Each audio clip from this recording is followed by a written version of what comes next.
Hello बच्चों, कैसे हैं आप सभी। आई होप आप लोग बहुत अच्छे से होंगे और आप लोगों की पढ़ाई भी अच्छे से चल रही होगी। First of all let me introduce myself Rahul Mishra and I have been teaching at Resonance Kota since last 2 years। उससे पहले मैं करियर पॉइंट में था और मैं आईआईटी, जेईई और नीट की प्रिपरेशन पिछले 7 सालों से करा रहा हूँ। और मैंने यहाँ अपना जो करियर है वो एटा से ही स्टार्ट किया था। Luckily I started my career from this Saint Paul's School और यहाँ से मुझे स्टार्टिंग मिली थी और मैंने अपना करियर 2010 में शुरू किया था। तो उस हिसाब से मुझे ऑलमोस्ट 10+ ईयर्स का टीचिंग एक्सपीरियंस हो चुका है। ये सब मैं इसलिए बता रहा हूँ स्टूडेंट्स क्योंकि मैंने ये जो जितने भी पड़ाव है, चाहे वो रेजोनेंस पर हो, कोटा करियर पॉइंट पर हो, सेंट पॉल्स पर हो, यहाँ पर बच्चों की साइकोलॉजी को काफ़ी स्टडी किया है apart from this IIT, JEE and NEET teaching. Psychology in the sense जो स्टूडेंट्स होते हैं वो मेरे हिसाब से 3 कैटेगरी में स्टूडेंट्स खुद को डिवाइड करते हैं, डिफाइन करते हैं। अब मैं यहाँ पे मेरी बात को बहुत ध्यान से सुनिएगा बच्चों। एक एक बात जो मैं बोल रहा हूँ ना वो मैं अपने एक्सपीरियंस से बोल रहा हूँ, ठीक है। और जो मेरा एक्सपीरियंस है वो आप जैसे स्टूडेंट्स से कलेक्ट हुआ है, जिन पर हमने और आपने दोनों ने मेहनत करके, मतलब जो स्टूडेंट जिन्होंने क्वालिफाई करे हैं इस तरह के जो इंडिया का टफेस्ट एग्ज़ाम माना जाता है आईआईटी, जेईई एडवांस, इनको क्वालिफाई किया है यार। एक बिलो एवरेज स्टूडेंट्स को क्वालिफाई करते हुए देखा है हमने, नीट को अच्छी रैंक के साथ क्वालिफाई करते हुए देखा है, बोर्ड में अच्छे मार्क्स लाते हुए देखा है।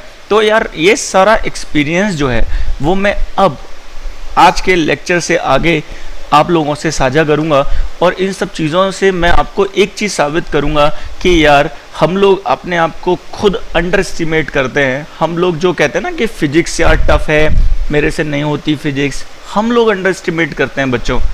आप लोगों को मैं इन सब चीज़ों के बारे में बारीकी से जब सिखाने बैठूँगा और सिखाऊँगा आगे, तब आपको समझ में आएगा यार ये तो वाकई बहुत आसान है। देखो बात यह है जो मैं यहाँ पे बता रहा था उसी को कंटिन्यू करता हूँ।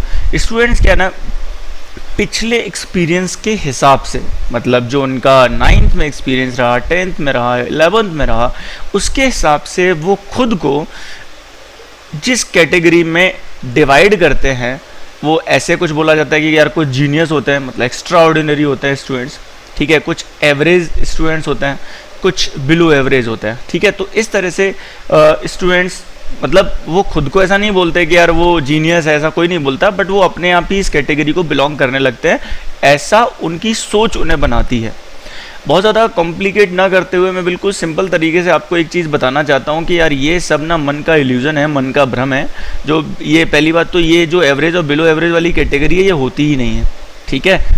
जो स्टूडेंट्स हैं, हाँ एक्स्ट्रा ऑर्डिनरी कुछ होते हैं, वो फट से कैच कर लेते हैं चीज़ों को, ठीक है, उनको हम एक तरफ मान के चल सकते हैं। बट ये वाली कैटेगरी है ना, और यार हमें ना चाहे बोर्ड एग्ज़ाम हो, ठीक है, चाहे ये आईआईटी, जेईई हो, चाहे नीट हो, इन सबको क्वालिफाई करना। अगर मैं बोर्ड में अच्छे मार्क्स लाने हैं, 95+ मार्क्स लाने हैं फिजिक्स में, तो यार ये वाली कैटेगरी की ज़रूरत है, ये वाली कैटेगरी के का काम है ये 95+ मार्क्स लाना। मतलब मैं एक चीज़ बोलना चाहूँगा कि अगर प्रॉपर स्ट्रेटजी बच्चों को मिल जाए, ठीक है, प्रॉपर स्ट्रेटजी मिल जाए प्लस हार्ड वर्क मिल जाए, ठीक है, थोड़ा सा मेहनत कर लो दोस्त, मेहनत इन द सेंस कि आपको प्रॉपर गाइडेंस में थोड़ी मेहनत करनी है, ठीक है। वो मैं आपको बताऊंगा कि क्या करना है। करना ये कुछ नहीं है, करना ये है कि जो भी असाइनमेंट आपको मिले, स्पेशली जो भी असाइनमेंट मैं आपको दूं,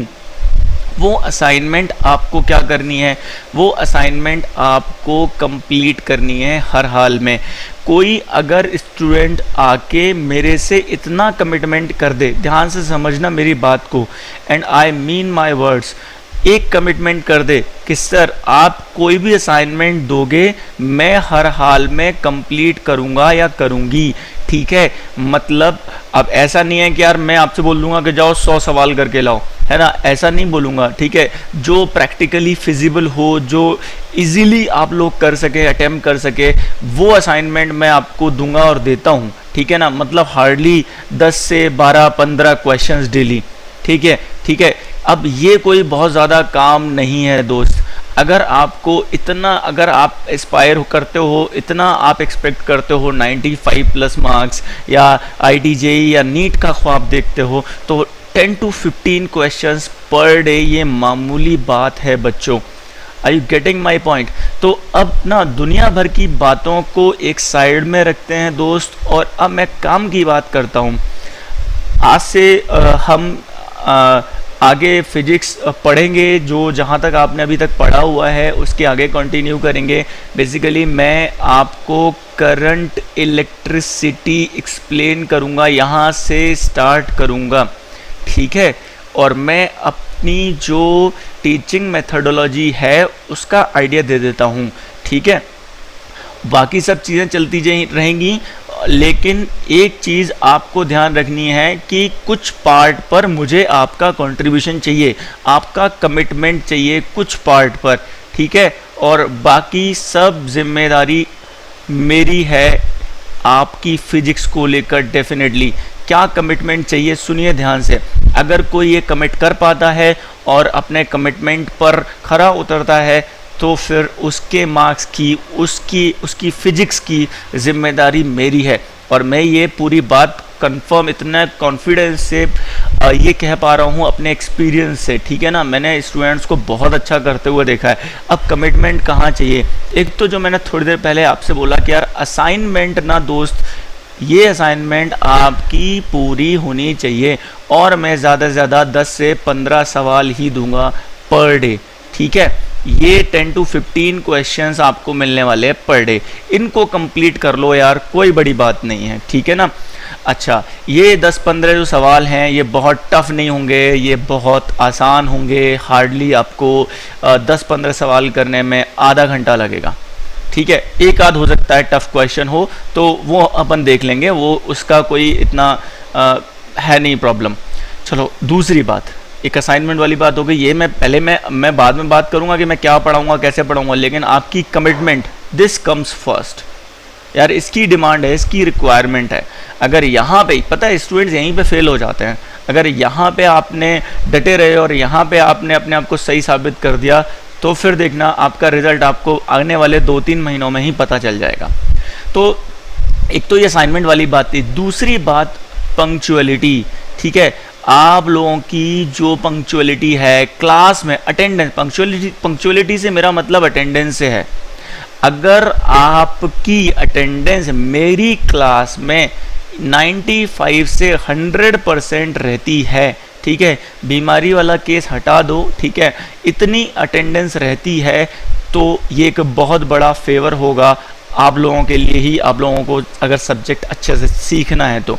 एक बात असाइनमेंट की थी, एक बात पंक्चुअलिटी की थी, ठीक है दोस्त।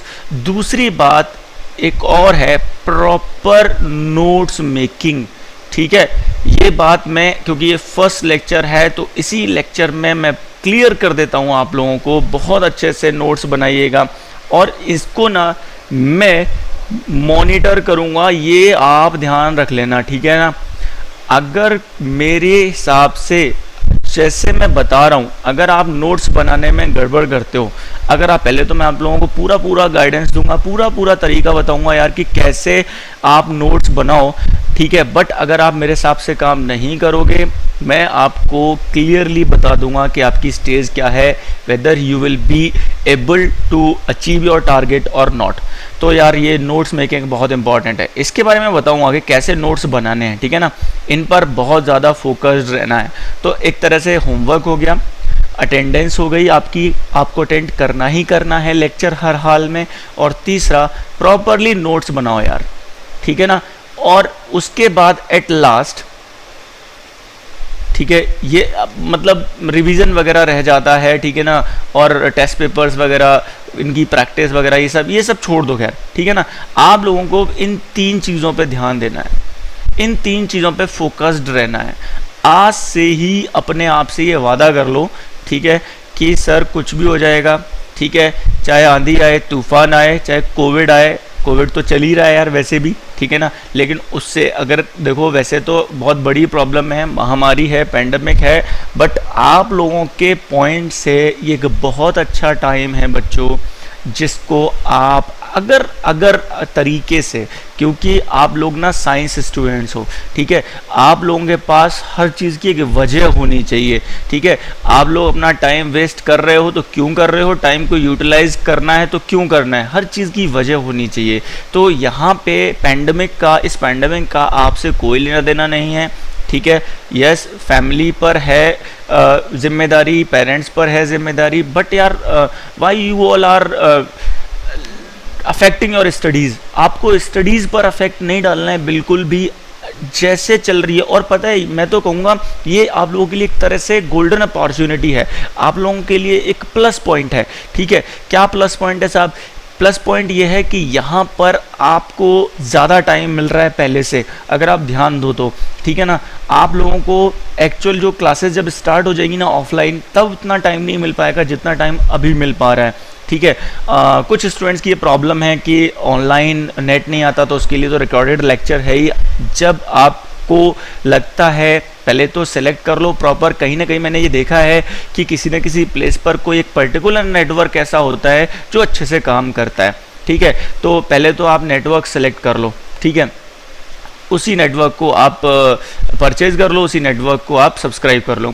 सेकेंड थिंग, एक टाइम ऐसा देख लो यार, एक कोई ना कोई टाइम होता है, अर्ली मॉर्निंग, लेट नाइट, कोई ना कोई टाइम ऐसा होता है जब नेट स्पीड फास्ट हो जाती है, ठीक है। वो टाइम एक सेलेक्ट करके रखो, उस टाइम स्लॉट में आपको ये सारे लेक्चर्स देखने हैं बिना किसी इंटरप्शन के, ठीक है साहब। अब आप कहेंगे सर रात के 2 बजे, तो यार यहाँ पे ना थोड़ी जिम्मेदारी चाहिए तुम्हारी कि यार रात के 2 बजे अगर जो मैं बता रहा हूँ अगर वो कंडीशन सेटिस्फाई हो रही है तो क्या दिक्कत है, 2 बजे देख लो, दिन में सो लेना यार, क्या कर सकते हैं बताओ, ठीक है ना।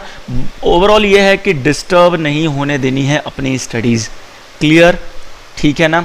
हाँ जी, सो ये मैंने आपको तरीका बता दिया इसका, ठीक है। और नोट्स की मैं बात करूंगा ही सही, ठीक है। असाइनमेंट वगैरह मैं डेली के डेली दूंगा आपको, बेफिक्र रहिए, ठीक है ना। 10 आपके हिसाब से, आपकी डिमांड के हिसाब से असाइनमेंट मैं कम भी कर दूंगा, कोई इशू नहीं है, ठीक है।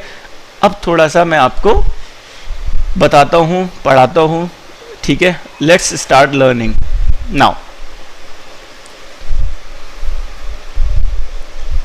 सो स्टूडेंट्स, यहाँ पे हम क्या स्टार्ट करने वाले हैं, करंट इलेक्ट्रिसिटी, ठीक है।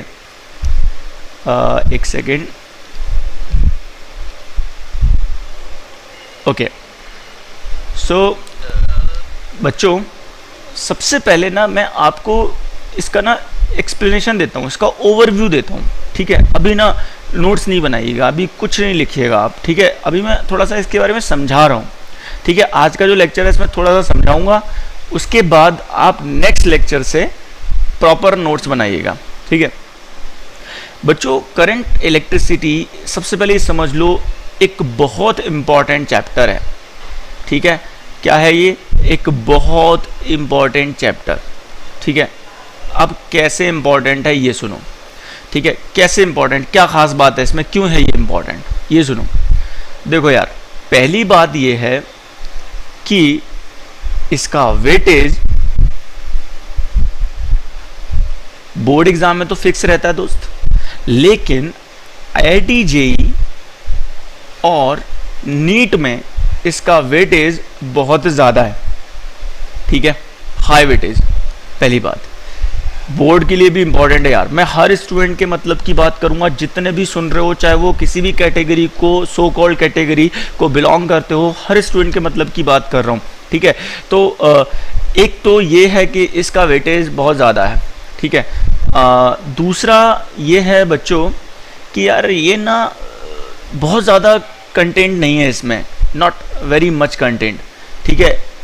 मतलब कंपैरेटिवली जो हमने पढ़ा है इससे पहले चैप्टर, कौन सा चैप्टर, इलेक्ट्रोस्टैटिक्स पढ़ा है, कैपेसिटेंस पढ़ा है, उसके कंपैरिजन में जो पूरा इलेक्ट्रोस्टैटिक्स है उसके कंपैरिजन में यहाँ पे ज़्यादा कंटेंट नहीं है, मतलब छोटा चैप्टर, ज़्यादा वेटेज, तो इसलिए और ज़्यादा ये इम्पॉर्टेंट